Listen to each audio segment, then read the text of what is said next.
오늘은 하늘의 기쁨을 위한 레시피 14번째 시간입니다. 사실 지난주로 이번 설교 시리즈는 마무리했는데 오늘 좀 다음 주가 5월달 시작되니까 새로운 주 이제 새로운 달 시작하면서 새로운 말씀 나누면 좋겠다는 생각도 있었고 그리고 오늘은 좀 하나님께서 우리의 삶에 만드시는 기쁨의 레시피 중에서 우리가 몇 가지만 좀 다시 한번 살펴보면 어떨까라는 생각에 오늘 말씀의 제목은요, 내 삶에 하나님이 만드시는 기쁨이라고 하는 제목으로 우리의 인생을 향한 하나님의 뜨거운 마음 무엇인지 확인해 보도록 합니다. 우리가 누군가를 향하여 말할 때 저 사람 참 따뜻하다라고 말한다면 그것은 체온에 대한 이야기인가요? 저 사람 참 따뜻하다. 어제 이제 남전도에 이제 아이들과 함께하는 아빠의 소풍 같은 행사 있었는데 이제 어저께 낮에 보니까 기온이 28도 정도 되더라고요. 이제 봄은 스쳐 지나가는 것 같고 곧장 이제 여름이 곧 올 것 같은데 이제 체온이 높은 사람들은 좀 피하는 게 좋죠. 그럼 그 사람 참 따뜻하다라는 이야기는 체온이 높다라는 이야기인가요? 바보 같은 질문이죠. 세상 살다 보면 우리가 느끼는 게 뭐예요? 참 냉혹하고 차가운데 이 세상 가운데 그래도 그 사람으로 인하여 내가 좀 살만하다, 그리고 그 사람이 있어서 좋다라고 여겨지게 하는 그 사람, 내게 좋은 사람을 우리가 이야기할 때 그 사람 참 따뜻한 사람이다라고 말하죠. 여러분, 이게 책에도 온도가 있는데 요사이 제 책상에 보면, 목양질의 책상에 보면 오른편에는 한 책 한 20권 정도가 쌓여 있어요. 손이 좀 자주 가는, 말씀을 준비하다가도 좀 지치게 되어지거나 아니면 좀 머리가 아플 때 제가 좀 펼쳐서, 아니 목사님 머리 아프면 성경은 날마다 읽고요. 예, 그래서 지난주 오후에도 제가 말씀을 드렸는데 이제 설교 준비하다가 히브리서 말씀 이제 여러분들에게 최선을 다해 좀 전하다 보면 말씀을 준비하는 방향도 바뀌게 되어지고 그래요. 그래서 그날 설교 주제를 3번씩 바꿔야 되고 방향도 바꾸게 되면 좀 지치기도 합니다. 그럴 때 이제 제가 종종 읽는 책들인데 요사이 좀 제일 많이 읽는 책이 C.S. 루이스의 문장들이라고 하는 책이에요. 이게 지금 이게 책도 어려운 책 읽는다 그 자랑하려고 하는 게 아니라 책 내용이 사실 좀 차갑습니다. 왜냐하면 철학에 대한 이야기고 지성사 또 어떠한 사상에 대한 이야기가 담겨져 있어서 참 어찌 보면 조금은 머리 아픈 책인 것 같은데 저는 좀 이 책 읽으면 좀 마음이 시원해지더라고요. 근데 책 내용이 참 치열합니다. 근데 제가 이 책을, 그러니까 C.S. 루이스의 책을 읽으면서 이제 물론 그는 정확하게 말하면 신학자는 아니에요. 그러니까 기독교를 변증하기 위해서, 믿지 않는 불신자들에게 기독교가 무엇인지를 변증하기 위해서 많은 글을 썼죠. 그리고 아이들에게도 기독교의 진리가 무엇인지를 알려주기 위해서 나니아 연대기라고 하는 영화로도 만들어진 책을 기록하기도 했고, 근데 이 사람의 책의 내용은 참 어찌 보면 이성적이고 차갑게 여겨지지만 제가 이분의 책을 거의 한 20권 넘게 읽었거든요. 근데 이분 책을 읽을 때마다 느껴지는 것은 참 따뜻하다, 너무나 차가운데 따뜻하다라는 느낌을 갖게 되어요. 왜 이 사람이 이렇게 치열하게 변증할까? 왜 이렇게까지 치열하게 날카롭게 설명할까? 그래서 저는 이분의 변증이 차가우면 차가울수록 마지막 유지하게 담겨져 있는 이야기는 너무나 따뜻한 이야기거든요. 하나님의 나라에 대한 이야기인데, 그래서 이 변증이 너무나 치열해서 저는 그 영혼에 대한, 사람에 대한 따뜻함으로 제 마음에 와 닿습니다. 그런 의미에서 오늘도 우리에게 문자와 책으로 전해지고 있는 성경은요, 온도가 참 따뜻해요. 책에도 온도가 있지만 이 성경에는 정말 따뜻하다 못해 뜨거운 하나님의 온도가 이 안에 있습니다. 그 성경 전체에는 당신의 마음을 우리에게 전하시려고 하는 하나님의 감당 못할 그 열렬함과 뜨거움이 가득 담겨 있는 것이죠. 여러분들은 그렇다면 이 성경을 펼치실 때마다, 이 성경을 만지실 때마다 그 온도가 느껴지십니까? 너무나 뜨거워서 잘 안 드시는 거예요? 성경을 읽게 되어지면 저는 가장 먼저 창세기 처음부터 하나님께서 만드신 인생들을 향한 하나님의 어떠한 연민, 깊은 연민을 발견하게 되어지거든요. 그 깊은 연민을 발견하게 되어지니까 왜 하나님께서 이 땅을 이렇게까지 포기하지 못하시는가? 물론 그 하나님의 모든 마음을 도무지 헤아릴 수 없지만 결코 포기할 수 없는 하나님의 뜨거운 마음이 무엇인지를 성경을 읽으면 읽을수록 깊이 경험하고 확인하게 되어집니다. 인생 살아가다 보면 우리가 정말 원하는 일들이 있을 때마다 행복해지죠. 인생 살다 보면 기쁜 일들도 우리의 삶에 참 많아요. 돈 많이 벌게 되어지고, 그리하여 풍족하게 누리게 되어지고, 고생 덜하게 되어지고, 건강하고 내 가정 평안하고 내 자식들 잘 되고, 그렇게 마음 편하게 즐겁게 하루하루 살아가는 것 참 즐거운 일입니다. 어제 교육자들이 얘기하다가 여러분 아세요? 망고 올라가 있는 망고 빙수가 있는데 그게 10만 원이 넘는데요. 안 놀라세요, 여러분들은? 빙수가 10만 원이 넘는 빙수가 팔린다라는 이야기를 해서 저희가 이거 얼마나 연봉을 받으면 편하게 이 빙수를 사 먹을 수 있을까 뭐 그런 얘기도 좀 해봤습니다. 확실하게 좀 인생이 풍족해지고 내가 마음대로 뭐 세상 모든 것들 편하게 누리게 되어지면 좀 즐겁긴 할 것 같아요. 그런데 또 우리 인생을 잘 살피게 되면 우리가 돈 많은 사람들 부러워하지만 돈 많다라고 늘 언제나 편안하고 좋지 않다는 사실도 느끼게 되어집니다. 우리 인생은 늘 즐거운 일만 있는 것도 아니고 때로는 예기치 않는 비바람이 몰아치는 순간들이 있죠. 그리고 우리의 마음이라는 게 사람의 마음이 얼마나 복잡해요. 사람의 마음이 이해가 되십니까? 결혼 30년 이상 하신 분들 계세요? 저도 이제 25년, 26년이 넘어가고 있는데 30년 이상 결혼하신 분들 남편 아내 마음 다 아시겠어요? 여러분들은 아세요? 참 어렵잖아요. 사람의 마음이라는 게 너무나 복잡합니다. 그래서 기쁜 일이 있는데도 그 기쁜 일을 마음껏 기뻐하지 못하는 게 사람의 마음이 되어지죠. 그러니까 우리의 인생을 살다 보면 기쁜 일도 있고 분명 슬픈 일도 있어요. 그리고 기쁜 일과 슬픈 일에 대해서도 내 감정에 따라 다르게 해석하기도 합니다. 근데 성경에는 우리의 인생에 그래서 형통한 날과 곤고한 날이 교차되어진다. 이 모든 날들에 하나님께서 함께 하신다라고 말씀하고 있는 거예요. 그런데 사람은 참 신기하죠. 세상에 다른 피조물들은 그냥 보이는 대로 감각에 따라 이제 반응하게 되어지는데 사람은 보지 않고서도 무언가가 있다라고 믿게 되어져. 그래서 태양이 잠시 보이지 않아도 여전히 그곳에 태양이 있다라는 사실을 우리가 믿게 되어집니다. 그리고 사람은 참 아이러니하게도 고통 가운데 있는데 고통 가운데 아파하는 것이 전부가 되어지는 것이 당연한데 그 고통 가운데 그 아픔 가운데 소망의 이유를 또 발견해내는 사람들이 있다라는 것이죠.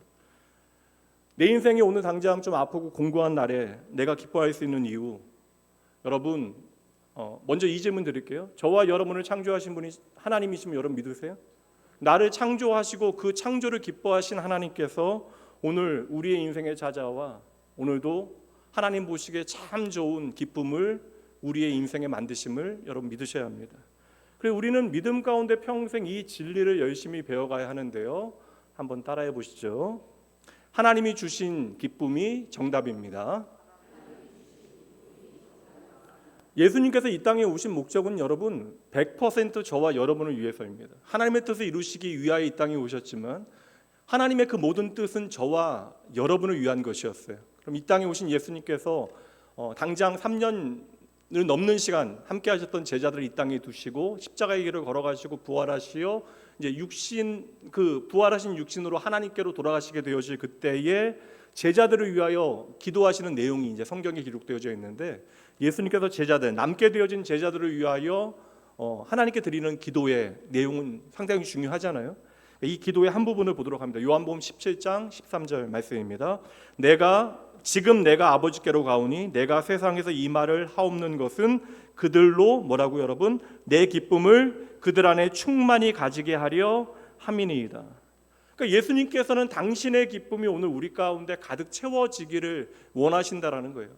이 십자가의 길을 걸어가시게 되어질 예수님께서는 제자들의 삶 가운데 주님의 기쁨이 동일하게 그들의 삶에 가득하기를 원하신다라는 것이죠. 이게 주님의 의도이고 목적이라면 오늘도 예수 그리스도의 이름을 통하여 거듭난 저와 여러분의 삶에는 주님의 기쁨이 나의 기쁨으로 가득 채워져야 되는데 이 기쁨을 우리가 누리지 못한다면 우리는 좀 억울한 삶을 살아가는 것이죠. 그러니 주님께서만 우리에게 주실 수 있는 기쁨이 무엇인지를 열심히 배워야죠. 그것을 알게 되어지고 누리고 활용하는 것이 우리의 인생에 자락자락에 펼쳐져야 하는 것입니다. 그래서 지난 13주 동안에 하나님께서만 우리에게 주실 수 있는 그 기쁨, 하나님께서 우리의 삶에 만드시는 레시피가 무엇인지에 대해서 함께 살펴본 것이에요.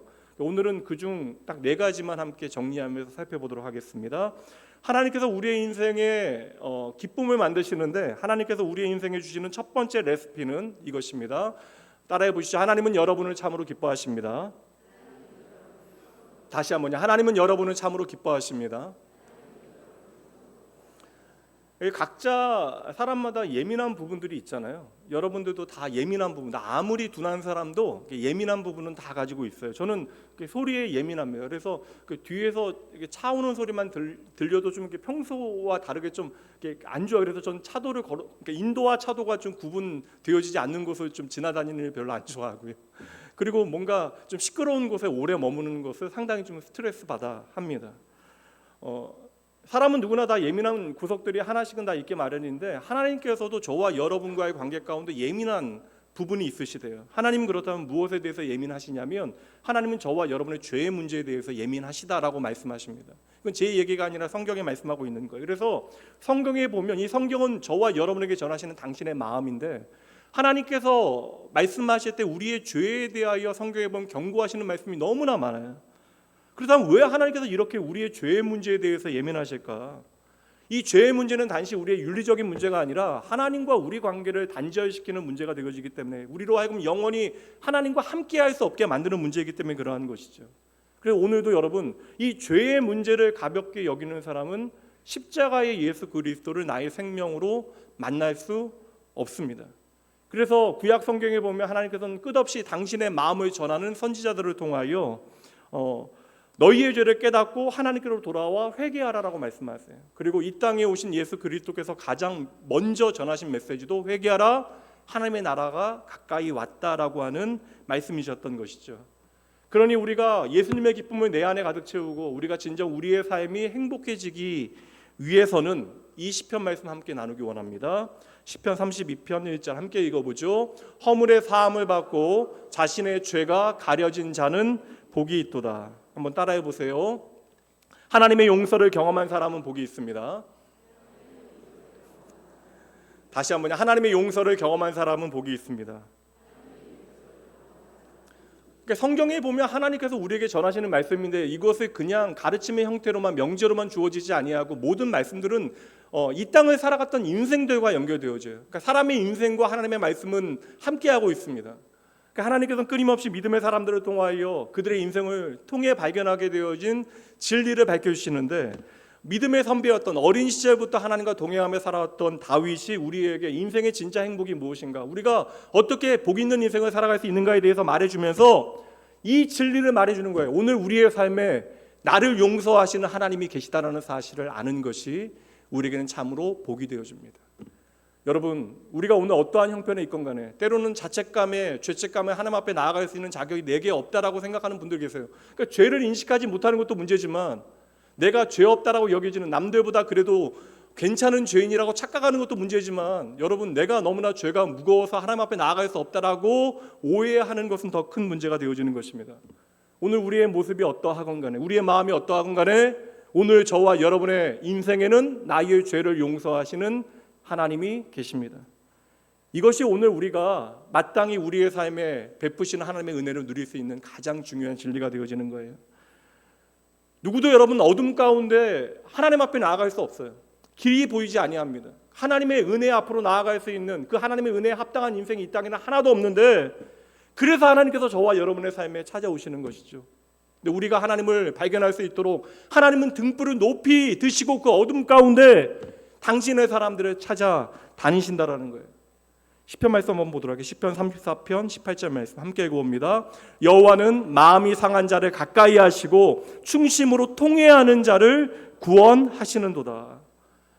여러분, 하나님께서 오늘도 그 마음이 깨진 사람, 마음이 상한 사람, 내가 정말 죽게 되어졌구나, 나의 죄의 문제를 내가 어찌할 수 없구나, 이 세상에는 구원이 없구나, 그렇게 내 마음이 상한 사람을 하나님께서는 찾고 계시는데 문제는 오늘 우리에게 하나님께 드린 내 상한 마음이 없다라는 거예요.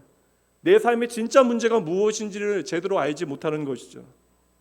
사랑하는 나온교회 성도 여러분, 오늘 여러분에게 가장 중요한 소망이 무엇이, 여러분에게 내가 붙잡아야 되는 확실한 소망이 무엇입니까? 이것만 있으면 여러분 살겠다라고 여겨지는 것이 무엇입니까? 언젠가 내 손에 들려지게 되어질, 내가 그렇게 원하는, 우리 가족이 원하는 어떠한 자가주택, 자가 아파트의 명의계약서입니까? 아니면 공부 잘하는 내 아들이요? 엄마 마음 너무나 잘 헤아려주는 너무나 이쁜 우리 딸이요? 이제 내가 노후를 이제 120년 산다라고 이야기하는데 내가 노후를 충분히 잘 계획하고 준비할 수 있는 내 통장에 적힌 잔고가 여러분의 소망이 되어질 수 있습니까? 하나님께서 수많은 하나님의 사람들을 통하여, 특별히 스바냐 선지자를 통하여 우리에게 묻고 있는 질문은 오늘 너희의 인생의 진짜 소망이 무엇이냐? 오늘 우리의 삶에 그 수많은 위시리스트에 나를 끝까지 사랑하시고 나를 기뻐하시는 하나님과 연결되어진 것들이 있는가? 우리가 많은 것들을 소망하며 살아가는데 우리의 모든 소망들이 과연 하나님과 오늘 연결되어져 있는가? 하나님은 왜 손에 등불을 들고 우리를 찾아오신다라는 그 그림을 그려서 우리에게 보여주실 거예요. 어둠 가운데 있는 우리가 주님께 나아갈 수 있는 방법이 없기 때문에 그 어둠 가운데 헤매는 인생들을 당신께로 부르시기 위하여 친히 등불을 드시고 그 자리에 서 계신 것이 아니라 그 사람을 찾아 우리에게 오신다. 그 사람이 바로 저와 여러분이다. 그렇게 하나님은 등불을 들고 끝까지 헤매고 있는 저와 여러분을 반드시 찾아내시는 하나님이십니다. 그렇다면 우리가 기억해야 하는 것은 우리의 평생에 등불을 들고 나를 찾아오시는 하나님께로 더 가까이 나아가는 것이죠. 그것이 바로 상한 마음, 깨어진 마음, 나의 죄와 나의 연약함, 나의 악함이 내 삶에 보여져야 우리는 하나님의 크신 은혜와 하나님의 용서의 그 사랑이 무엇인지를 발견하게 되어지는 것입니다. 그리고 구약 성경에 보면 좀 마음이 무거워요. 하나님이 우리를 너무 혼내요. 그러니까 알겠다고요. 내가 이렇게 엉망인 거 내가 알겠다고요. 근데 하나님이 너무나 무섭게 혼내니까 때로는 기죽기도 하고 막 주눅들기도 하고. 근데 그렇게 죄에 대하여 무섭게 호통치시는 그 이유는 말씀드렸죠. 그 죄 가운데 우리는 결코 하나님 앞으로 나아갈 수 없어요. 죄의 문제를 가지고 거룩하신 하나님 앞으로 우리는 나아갈 수 있는 어떠한 방법이 없습니다. 그래서 그 죄의 문제에 대해서 무겁게 말씀하신 하나님께서는 그 마지막에 당신의 진짜 마음을 우리에게 보여주시는데 그 말씀이 바로 스바냐 3장 17절 말씀입니다. 이 말씀 함께 천천히 읽어봅니다. 너의 하나님 여호와가 너의 가운데에 계시니 그는 구원을 베푸실 전능자이시라. 그가 너로 말미암아 기쁨을 이기지 못하시며 너를 잠잠히 사랑하시며 너로 말미암아 즐거이 부르며 기뻐하시리라 하리라. 하나님은 사랑의 하나님이십니다. 이 말은 그냥 객관적인 진술이잖아요. 근데 그 이야기가 나의 이야기 되어질 때 이것은 감당 못할 이야기가 되는 거잖아요. 근데 하나님께서는 당신께서 사랑의 하나님이신데 우리를 사랑하실 때 어떻게 사랑하신다라고 이야기하신다면 이게 그냥 견디지 못하시겠대요. 인간의 언어잖아요. 인간의 감정이잖아요. 그 기쁨을 도무지 이기지 못하시겠대요. 그냥 우리를 보기만 해도 좋아하시는 하나님. 때로는 우리가 하나님을 저버리고 있을 때는 잠잠히 우리를 사랑하시되 즐거이 그 기쁨 가운데 우리 이름을 부르며 우리를 기뻐하시는 하나님. 저는 이 하나님이 이해가 되지 않거든요. 여러분의 인생에 그 하나님이 어디에 계십니까?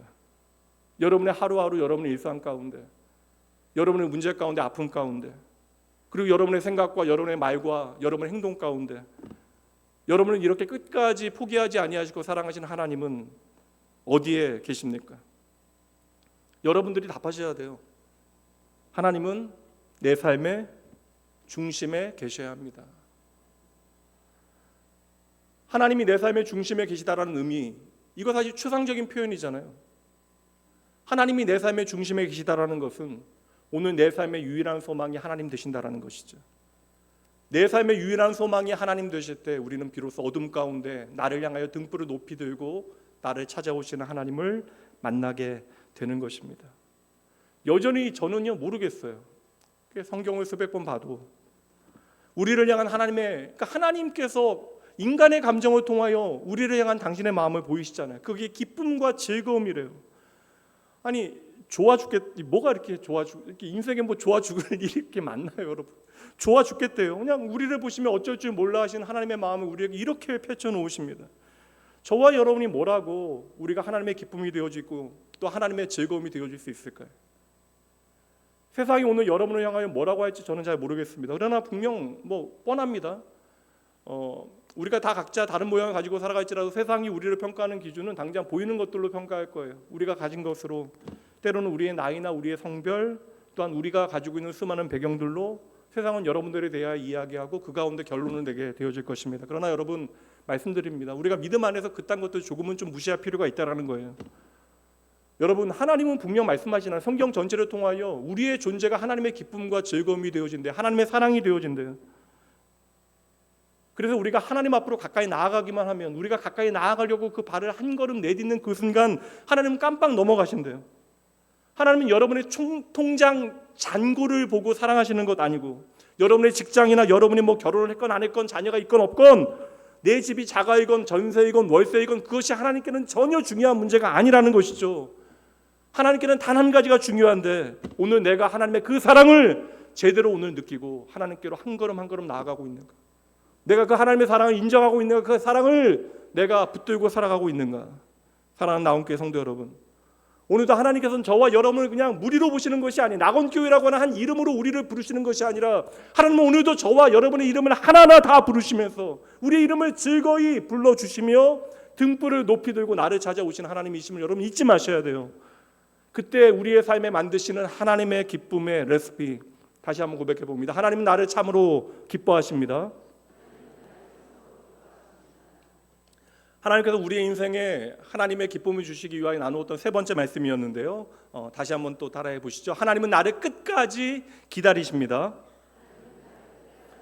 이게 왜 하나님은 이렇게까지 나를 기다리실까? 답은 분명해요. 우리를 사랑하시기 때문에. 왜 사랑하시는가에 대해서는 저도 모르겠어요. 우리가 그렇게까지 사랑받을 만한 모양이 우리 안에 없기 때문에. 그래서 저는 그것이 하나님의 신비이고 하나님의 섭리라고 확신하는데, 은혜라고 확신하는데, 하나님께서는 저와 여러분을 사랑하시되 끝까지 그 사랑 때문에 기다려주시는 하나님이시기 때문에 우리가 헤매고 우리의 인생을 낭비하게 되어질 때 우리의 인생에 수많은 하나님의 경고판들을 세워두시는 거예요. 우리가 그릇된 길로 가지 아니하도록, 그릇된 길로 갔더라도 바로 우리가 올바른 길로 돌아올 수 있도록 하나님께서 원하시는 믿음의 길을, 소망의 길을, 사랑의 그 길을 걸어갈 수 있도록 끊임없이 우리의 삶에 말씀하시되 우리가 잘 볼 수 있도록 하나님의 경고판을 세워두셨는데, 문제는 우리가 그것을 나를 위하여 하나님께서 세워주신 경고판으로 알지 못한다는 거예요. 그래서 우리가 노아 시대에 노아가 방주를 만들고 있을 때 그것을 그저 미쳤다라고 이야기하며 비웃었던 그 사람들의 마음으로, 그러한 자아로 우리는 하나님의 말씀을 대할 때가 많다라는 거예요. 나하고는 좀 거리감 있는 말씀으로 우리는 이 말씀을 받아들이게 되어지는 것이죠. 여러분, 그러나 꼭 기억하세요. 이 땅에 하나님 믿는 사람이나 믿지 않는 사람이나 하나님의 은혜 없이 살아갈 수 있는 인생은 단 하나도 없습니다. 믿지 않는 자들에게도 하나님께서 오늘도 햇볕을 비추시고 비를 내리시고 그의 삶에 많은 것들을 공급하시기에 그들의 삶을 살아갈 수 있는 거예요. 여러분, 그래도 저와 여러분은 내가 나의 죄에 대한 준엄한 심판 앞에 서 있다는 사실, 그리고 내가 죄인이라 나의 결국은 멸망이라는 사실을 하나님의 은혜 가운데 깨닫게 되어지고 내 안에 선함이 없기에 오직 예수 그리스도의 보혈의 공로만을 의지할 수 있는 은혜의 자리로 부름받았잖아요. 그러니 여러분, 이 부름에 하나님의 은혜 가운데 나를 향한 하나님의 마음을 놓치게 되어지면, 내 인생을 향한 하나님의 말씀 놓치게 되어지면 우리의 삶에 진짜 기쁨, 회복은 일어나지 않는다는 것입니다. 거듭 말씀드립니다. 십자가는요, 죄인들에게 필요한 은혜가 되어지는 거예요. 그러니까 내가 죄인이라는 사실을 깨닫지 못하면 하나님의 그 무한한 은혜 십자가를 나의 것으로 우리는 믿지 못하게 되어지는 것이죠. 그래서 저는 교회라고 하는 울타리 안에 있으면서 자기 자아에 빠져 하나님의 말씀 없이 살아가는 인생은 너무나 위험하다 생각합니다. 내 인생을 향한 하나님의 경고의 말씀들을 우리가 다 놓치게 되어지면 마치 가드레일 없는 절벽길을 음주운전한 채로 눈을 가리고 운전하는 것과 마찬가지이다. 그보다 더 위험한 일이다. 언제나 신앙생활 잘하기는 어려워요. 여러분, 매 시간 예배드리면서 설교에 은혜 받으세요? 짜증날 때 있잖아요. 왜 오늘 목사님 설교는 이렇게 길어? 매일 여러분 하나님의 구원의 은혜에 감격하여 눈물을 흘리십니까?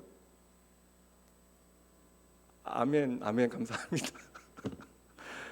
매일 우리가 성령 충만하지 못하잖아요. 그래도 여러분 꼭 기억해 주세요. 우리가 연약하여 내 마음 완악하여 하나님의 은혜를 내 삶에 구체적으로 살아내지 못한다 할지라도 꼭 이거 하나는 기억해 주세요. 하나님의 은혜로부터 너무나 멀어지시면 절대 안 됩니다. 내가 놀라운 하나님의 은혜로부터 멀어지게 되어지면 우리의 삶에 자연스럽게 하나님만이 주실 수 있는 기쁨은 사라지게 되어지는 거예요. 여러분, 하나님의 기쁨이 사라지게 되어지면 살 소망도 같이 희미해지는 것입니다. 그래서 하나님께서는 오늘도 말씀을 통하여 끊임없이 우리에게 이게 마지막이다 말씀하시는 그런 파이널 워닝을 하시는 것이죠. 바로 지금이다. 지금이 오늘 네가 나에게 돌아와야만 하는 때이다. 교회에 와서 봉사하시는 분들 막 너무 감사해요. 어저께도 제가 문정사님 보내주신 새소식반 그 사역 보면서 환영받지 못하는 자리 가서 그렇게 복음 전하는 쉬운 일 아니거든요. 그런 사역들 보면 그냥 그 사진 보면서 감격합니다. 그리고 그런 일에 기쁨으로 동참하는 성도님들 보면서 또 감사해요. 교회 안에 우리가 다양한 섬김의 모양으로 우리가 교회에서 다양하게 일들을 하고 있어요. 그러나 여러분, 우리가 교회에 와서 해야 되는 진짜 일은요, 그러한 일들이 아닙니다. 결국 그러한 일들을 통해서도 우리는 하나님을 만나고 하나님을 경험하기 위해서 그 모든 일들을 감당해야 되는데, 여러분 이거 기억해 주세요. 우리가 교회에 와서 해야 되는 일은요, 하나님 기억하는 거예요. 하나님이 어떠한 분인가를 우리가 배우고 기억하여 다시 출발하는 날이 바로 주일이 되어줘야 하는 것입니다. 주일이 왜 부활절이겠어요? 예수의 부활이 오늘 우리의 삶 가운데 또 다른 부활의 이야기를 만들어내고 계시다는 사실을 기억하고, 오늘 우리가 하나님을 다시 만나고 우리가 다시 부활하게 되어지는 날이 바로 이 날이 되어져야 하는 것이 아닙니까? 그러니까 우리가 날마다 하나님 앞에 한 걸음, 힘들지만 한 걸음, 때로는 반 걸음 주님을 향하여 내 발을 내딛고 주님께 묻고 기도하면서 자연스럽게 내 안에 있는 불안감들 있잖아요. 우리 안에 예수 잘 믿어도 30년 40년 신실하게 하나님 앞에 살아가도 내 마음에 불안은 찾아오는데, 내가 하나님 앞에 묻고 기도함으로 내 안에 있는 불안은 조금 덜어내고 나를 책임지시는 하나님 우리가 기억하고 우리의 삶에 하나님만이 허락하신 기쁨으로 우리의 인생을 살아가셔야 하잖아요. 그러니 여러분의 인생에 많은 문제들 있잖아요. 오늘 여러분 이게 예배 참석하시는 것이 기적인 분들도 계세요. 충분히 제가 인간적인 마음으로는 오늘은 예배를 좀 못 드리셔도 집에서 예배 드리셔도 이해될 만한 사정이 있으신 분들이 계십니다. 그러나 여러분, 여러분의 인생의 가장 중요한 문제를 돈으로 만들지 마시라고요. 여러분의 인생의 가장 중요한 문제를 자녀의 문제로 만들지 마시라고. 여러분의 인생의 가장 중요한 문제가 건강의 문제이거나 다른 일터의 문제이거나 그런 것들이 아니라고요. 우리의 인생의 가장 문제, 오늘의 우리의 인생의 심각한 문제는 하나님께 등을 돌리고 살아간다는 것이 우리의 문제가 되어지는 것이죠. 그럽니다. 하나님은 우리를 너무나 잘 아시기에 내가 하나님을 향하여 내 마음의 틈을 조금만 열어놓아도 그 작은 틈을 통하여 하나님께서는 오늘도 우리를 찾아와 놀라운 일들을 행하시는 하나님, 그 하나님이 끝까지 저와 여러분을 기다려주시는 하나님이십니다.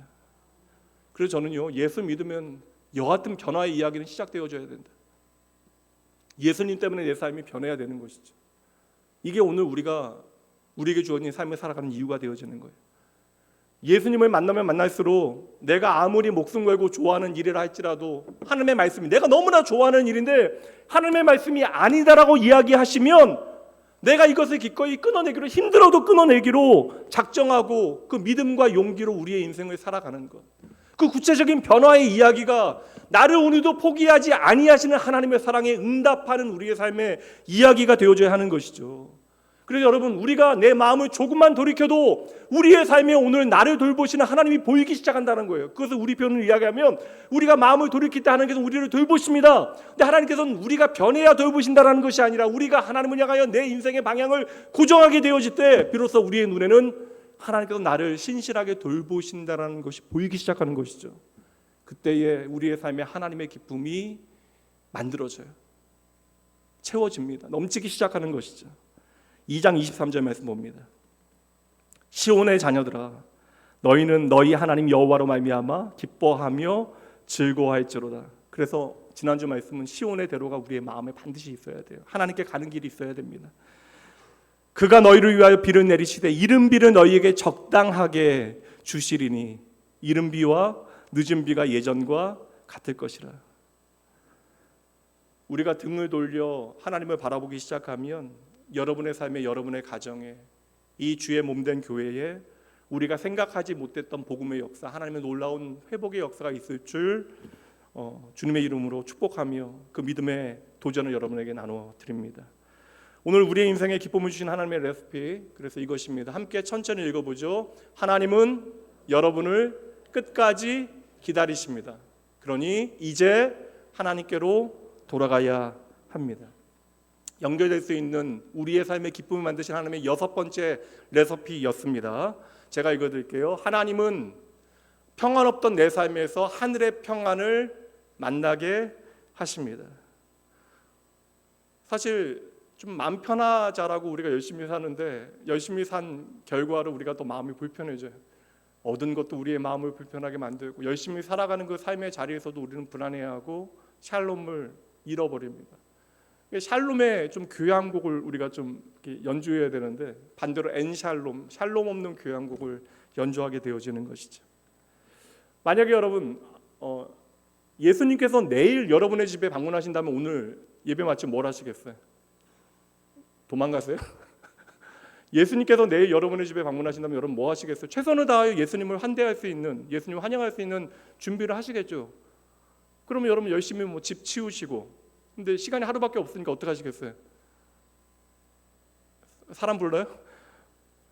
감춰야 되는 거 있을 거 아니에요. 그럼 그거 열심히 좀 보이지 않는 뭐 다용도실이나 뭐 여러분 뭐 장로안이나 뭐 여러 군데 뭐 숨겨 놓으셔야죠. 예수님이 오늘 우리의 삶에 찾아오신다면, 내 마음에 방문하신다면, 오늘 여러분의 삶에 감추어져 있는 것은 무엇입니까? 여러분의 마음에 감추어진 그 모든 것들. 근데 주님께서는 우리 집을, 내 마음의 집을 방문하실 때 내가 주님께 보여드리고 싶은 것보다 내가 감추어 놓은 그것들에 먼저 관심이 있으시다라는 거예요. 내 마음에 다용도실 열어보시고, 장롱 열어보시고, 냉장고 열어보시고. 6월절 예수님께서, 사실 6월절의 주인은 예수님이시고 6월절에 예루살렘에 방문하게 되신 예수님께서는 눈에 보이는 화려함이 있잖아요. 1년의 대목입니다. 모든 사람들이 즐거워하는 그 축제의 날에 눈에 보이는 화려함에 마음 빼앗기지 아니하시고 그것은 나에게 아무 상관없다는 듯이 그냥 스쳐 지나갔어요.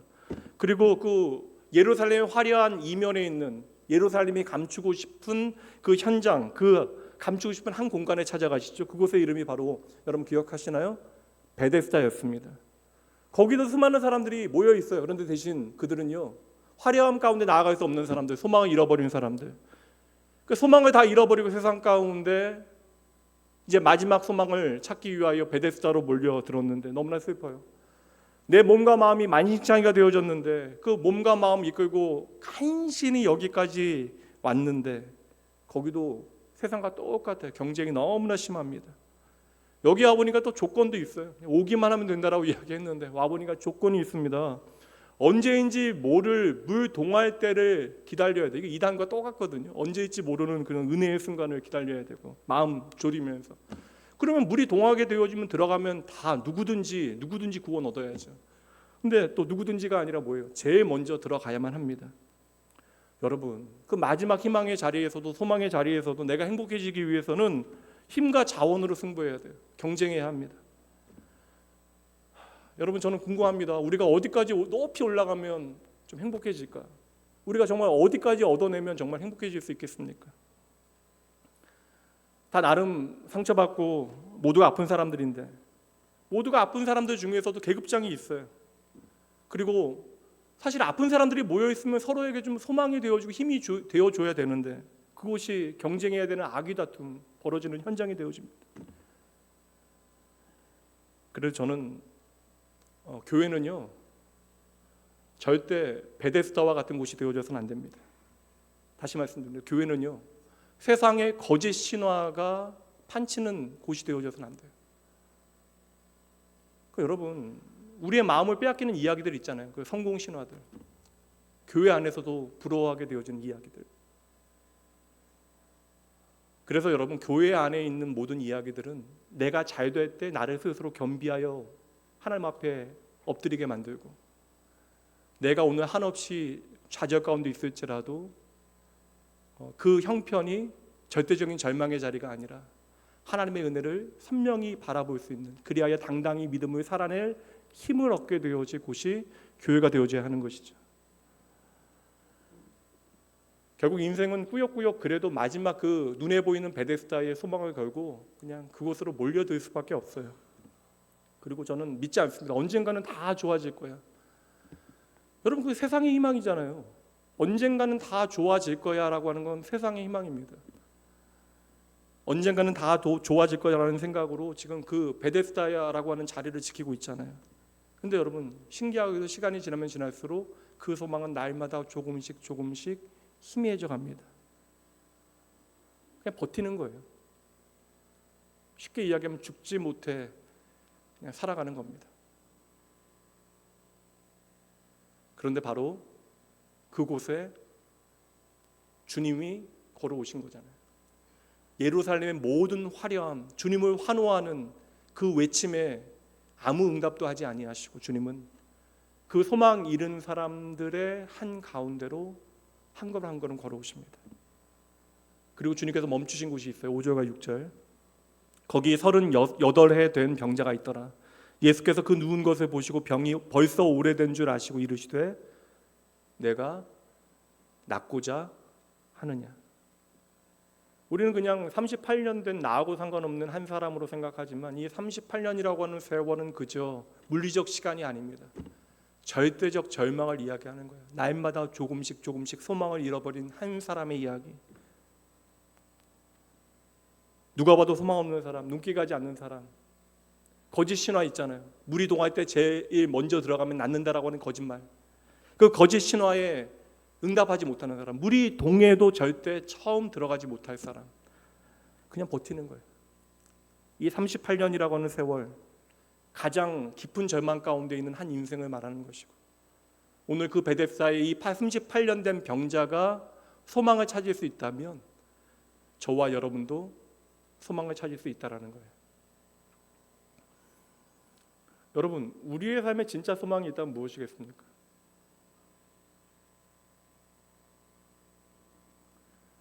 지치고 상한 내 삶에 주님께서 나를 찾아오신다는 것이 우리의 소망이 되어줘야죠. 그리고 주님께서 나의 마음 다 아시고 나에게 물으십니다. 얘야, 네가 낫기를 원하니?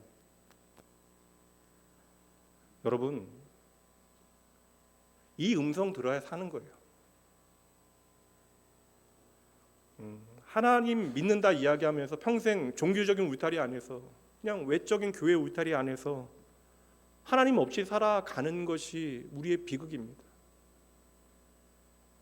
하나님이 나의 생명이라고 말하면서 하나님을 나의 생명 삼지 못하고 살아가는 것이 우리에겐 비극이에요. 여러분에게 묻고 싶어요. 여러분 다 예배의 자리에 계시잖아요. 오늘 여러분의 삶에 생명 되신 하나님은 어디에 계십니까?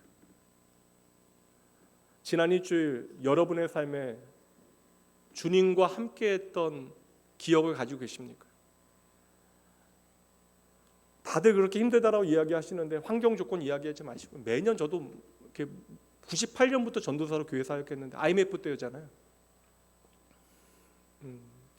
그때로부터 저는 생각해 보니까 언제 그렇게 막 좋았던 때는 없는 것 같아요. 언제나 좀 어려운 때는 있었던 것 같아요.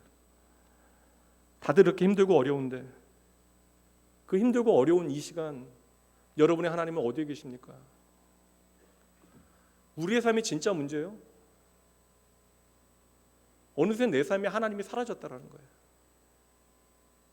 하나님의 실종 사건. 근데 우리가 그것을 알지도 못해요. 선지자들 같이 하나님은 어디에 계시냐라고 물어본 적도 없습니다. 그리고 대놓고 하나님 없이 살아도 내 삶이 아무렇지 않을 것처럼 우리는 살아가는 것이죠. 여러분, 성경 전체가 보여주는 하나님의 목적이 무엇이에요? 우리 인생을 향한 임마누엘이잖아요. 내가 너와 함께 하겠다. 내 곁에 계시고 내 옆에 계시고 우리가 보지 못해도 내 뒤에 계시고 그리고 내 마음에 주인으로 함께 하시는데, 그럼에도 우리는 매일 우리의 삶에서 하나님을 외면하며 살아가는 것이죠. 그 말씀 나하고 상관없는 것처럼 우리는 우리의 인생을 살아갑니다. 그런데도 주님은 오늘도 두 번째 진리요, 나를 포기하지 아니하시고 나에게 찾아와 오늘도 나에게 말씀을 건네시는 거예요. 얘야, 네가 진짜 낫기를 원하니? 베데스다의 주님께서 진짜 소망이 나타나셨잖아요. 그 어둠 가운데 진짜 빛이 나타나셨는데 아무도 주님 바라보지 않아요. 인생의 진짜 바닥, 가짜 베데스다에 있는 그 모든 절망과 아픔을 주님께서 아시는 거예요. 다 보시는 겁니다. 누구 하나 주님 바라보지 않고 기대하지 않는데 주님께서 먼저 그들을 찾아오세요.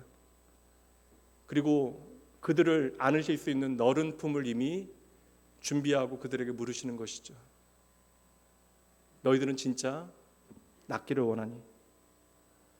여러분, 이게 아무리 동양 문화, 대한민국 문화, 체면 문화라 할지라도 적어도 여러분 체면 차리지 않아야 되는 곳은 알아야 돼요. 이게 지혜잖아요.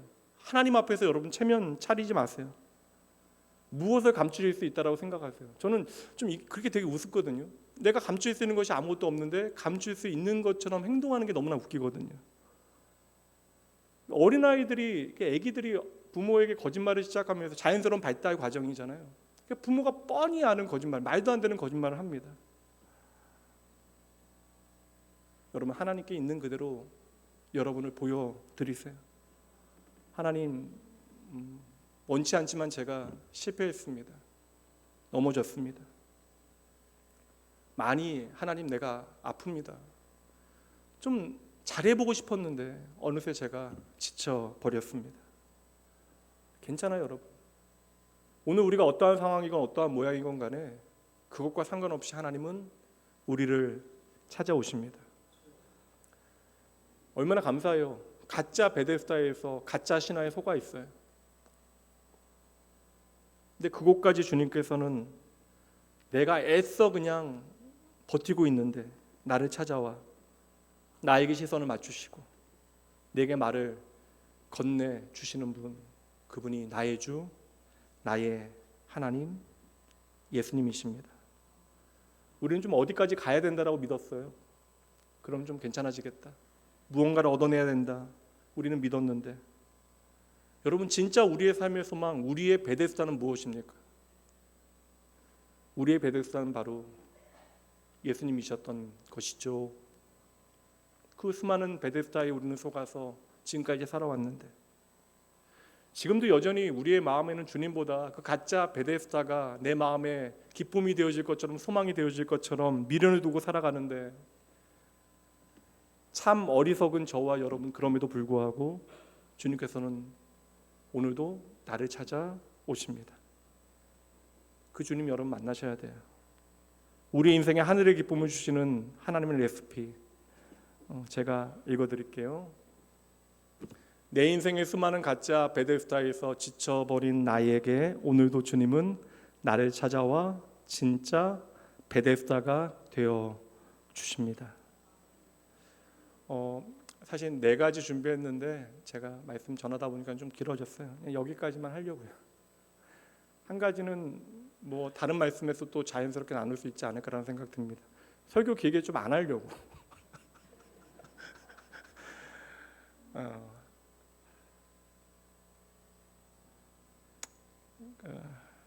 또 설교자의 열정만으로 이야기하면 안 되니까 여기서 마무리할게요. 여러분, 자기를 신뢰할 수 있는 힘을 기르는 것이 세상의 방법이라면 우리의 방법은 나를 신뢰하지 않고 하나님을 신뢰하는 거예요. 그래서 하나님을 조금 더 의지하는 삶이 참 좋은 인생을 살아갈 수 있는 비결이 되어지는 것입니다. 세상은 뻔해요. 하나님도요, 내 눈에 보이는 황금 송아지로 만들어 놓아야 안심하는 세상입니다. 그런데 여러분, 하나님께서 우리에게 주신 믿음을 그냥 가시적인 것, 눈에 보이는 것으로 다 바꿔버리면 세상의 힘의 논리, 가치의 논리, 그들의 어떠한 권력의 논리, 크기의 논리가 믿음의 능력으로 우리가 착각하게 되는 것이죠. 여러분, 평생 돈 없어도 하나님은 우리 사랑하신다고요. 여러분의 물질 없음이 하나님의 영광을 절대 가리지 아니합니다. 그냥 솔직해지세요. 조금 더 넉넉하게 하나님 살고 싶습니다. 내가 돈이 너무 없으면 너무나 힘드니까 하나님 너무 어렵지 않게 해주세요. 여러분이 원하는 것에 하나님의 영광을 그냥 갖다 붙이지 마시고 도리어 내가 부자가 되어져도 한없이 가난한 마음으로 하나님 앞에 살아갈 수 있기를 위해서 먼저 간구하는 여러분 되셔야 돼요. 여러분, 우리가 믿음이 없기 때문에 결국에는 그 믿음 없음을 돈의 논리와 크기의 논리로 계속 채우려고 하는 거예요. 그러다 보니까 어느새 우리가 지쳐버렸습니다. 그래서 여러분들에게 부탁드립니다. 어느 시대보다도, 다윗의 시대보다도, 성경의 어떠한 시대를 살아갔던 사람들보다도 눈에 보이는 힘의 논리에, 돈의 논리에 매이기 쉬운 시대를 우리가 살아가고 있어요. 그러니 여러분의 믿음은 더욱더 구체적이 되어져야 합니다. 오늘의 이야기가 되어져야 하는 거예요. 여러분, 감정이 아닙니다. 느낌이 아니에요. 많은 분들이 오해하세요. 은혜를 감정으로 착각합니다. 은혜가 어떻게 감정입니까? 예수 그리스도께서 이 땅에 오시고 나를 위해 십자가에 못 박혀 죽으시고 부활하신 사실에 근거한 것이 하나님의 은혜이죠. 여러분의 감정이 하나님의 그 진리 가운데로 인도하는 것이 아니면 다 가짜예요. 그 여러분의 감정조차도 불안함, 불평, 원망, 미움, 그것조차도 여러분 예수 그리스도의 십자가에 못 박고 오늘 내 삶을 새롭게 창조하시는 하나님께로 더 가까이 나아가셔야 합니다. 마음은 누구나 무너져요, 여러분. 누구나 실패할 때 분명 있습니다. 누구나.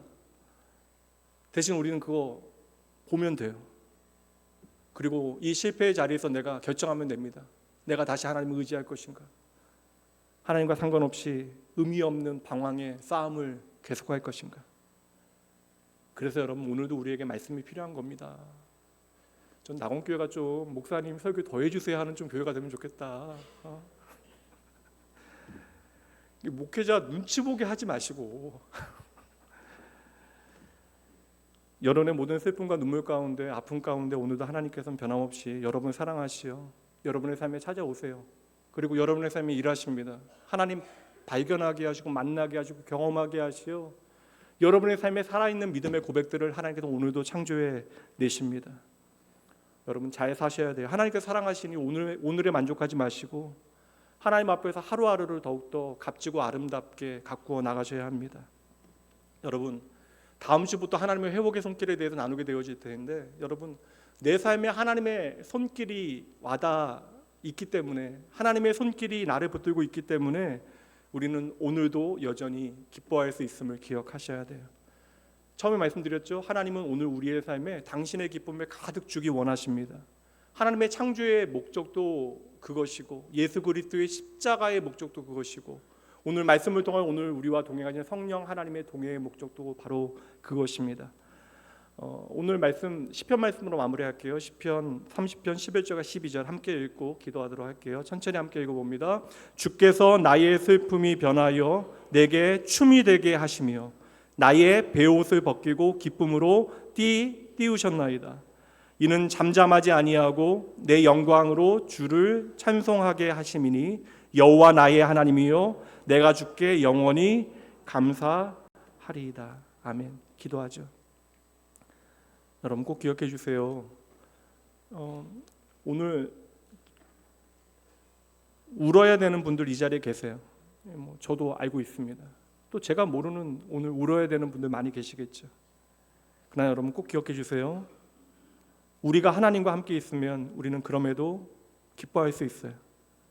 오늘 우리가 세상 부러워하는 모든 것을 다 가졌다 할지라도 우리가 구원의 하나님을 놓치게 되어지면 잃어버리면 우리는 하나님 주시는 기쁨도 다 잃게 되어지는 거예요.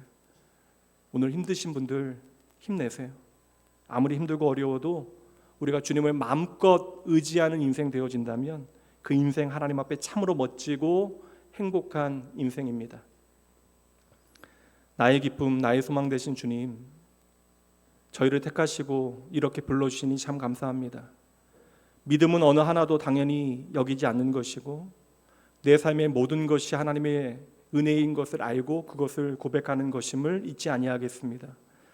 오늘도 나의 기쁨이 되신 주님, 주님께서 내게 주신 말씀 마음에 잘 담겠습니다. 만물 안에 모든 것이 풀처럼 마르고 꽃처럼 떨어지게 되어지나 만물 위에 주의 말씀은 항상 살아있음을 믿습니다. 주님, 오늘도 말씀을 통하여 우리 안에 정한 마음을 창조하시고 정직한 영을 새롭게 하시어 날마다 아버지의 기쁨을 나의 기쁨으로 경험하게 하시어 힘들고 어려울수록 더 하나님 앞으로 가까이 나아가 세상이 아니라 살아계신 하나님 그 아버지를 의지하는 복된 인생 살게 하여 주시옵소서. 참 힘들고 아픈 영혼들이 있사오니 내 인생의 모든 낭망의 순간 나를 용서하시고 나를 불러 새롭게 하시는 하나님의 회복의 은혜에 붙들고 다시 일어나 믿음을 살아가게 하여 주시옵소서. 오늘의 현실이 좀 버겁고 힘들더라도 내게 주신 구원의 은혜 높이 들고 기쁨과 감사함으로 살아가게 하시는 나의 기쁨의 이유 되신 예수님 이름으로 축복하며 간절히 기도합니다. 아멘. 헌금 봉헌합니다. 여러분 말씀 붙들고 잠시 기도하시죠. 기뻐할 일에 기뻐하고 슬퍼할 일에 슬퍼하고 아파할 일에 아파하는 것 뭐 당연한 일이죠. 그러나 우리가 그 자리에서 내 마음 들레지 아니하고 반대로 내 마음 처져 있지 아니하고 다시 일어나 주님께서 보여주시는 믿음의 길을 걸어갈 수 있는 이유가 무엇인지를 아셔야 돼요. 하나님은 저와 여러분 사랑하시되 끝까지 포기하지 아니하시고 오늘도 우리에게 말씀하시고 우리의 삶을 통하여 하나님의 영광이 무엇인지를 나타내 보여주시기를 원하십니다. 여러분 이 시간 그 말씀 앞에 그 약속 앞에 나아가 내가 세상의 방법대로 살아가는 인생이 아니라 하나님께서 내게 보이시는 그 믿음의 방법대로 살아가 하늘의 소망과 사랑의 이야기가 내 삶에 가득 채워질 수 있도록 주여 나를 붙잡아 주시옵소서. 헌금 봉헌하는 것과 함께 이 시간 여러분의 믿음의 고백을 하나님 앞에 함께 올려드리기 원합니다. 함께 기도합니다.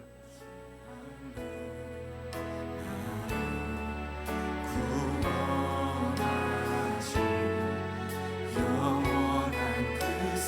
주옵소서. 아버지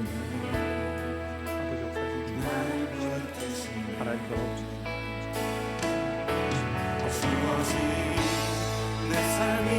하나님 그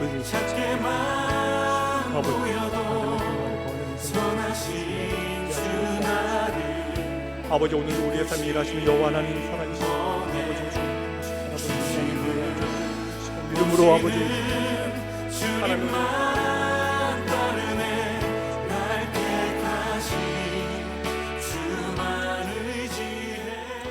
하나님 참 감사합니다. 이 시간 주님만이 나의 기쁨 나의 소망 되어짐을 아버지여 정직하게 고백하는 주의 자녀들 오직 하나님의 은혜와 사랑 붙들고 주님 앞에 나아가오니 이들의 삶을 축복하여 주시고 이들의 삶에 아버지여 하나님의 은혜로 말미암는 기쁨과 감격이 가득하게 하여 주시옵소서. 하나님 주님으로 인하여 기뻐할 수 있는 삶의 증거들을 가지고 주님 앞에 나와 하나님 이 작은 물질을 통하여 주님 앞에 우리의 마음을 고백합니다.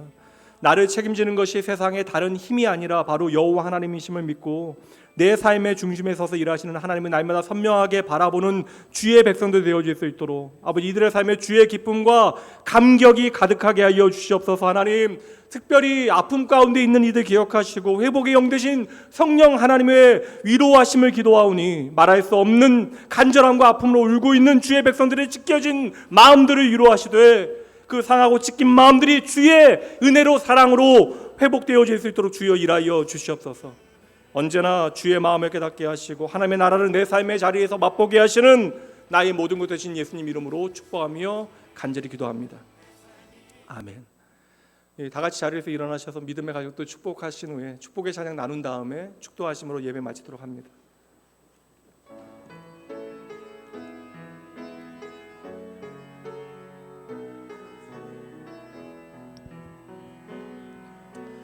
평화 하나님의 평강이 당신의 삶에 넘쳐나기를 평화 하나님의 평강이 당신의 삶에 가득하기를 축복합니다. 이제는 우리 주 예수 그리스도의 은혜와 하나님의 사랑하심 성령 하나님의 함께하심이 세상에서 지치고 상한 주의 자녀들 그들이 다시 새롭게 하나님의 은혜를 삶의 이야기로 살아내기 위하여 내게 베푸신 하나님의 은혜 붙들고 소망 가지고 주님 앞에 나아가오니 오늘 이 시간 하나님의 기쁨으로 내게 주신 인생 믿음으로 살아가기로 결단하는 모든 하나님의 백성들의 머리머리 위에 나의 삶으로 하나님의 은혜를 살아내길 소원하고 결단하는 주의 백성들 그리고 그들의 가정 그들의 일터 위에 그리고 이들을 통해 이루실 크고 아름다운 하나님의 놀라운 일들 위에 지금으로부터 영원까지 함께 있을지어다.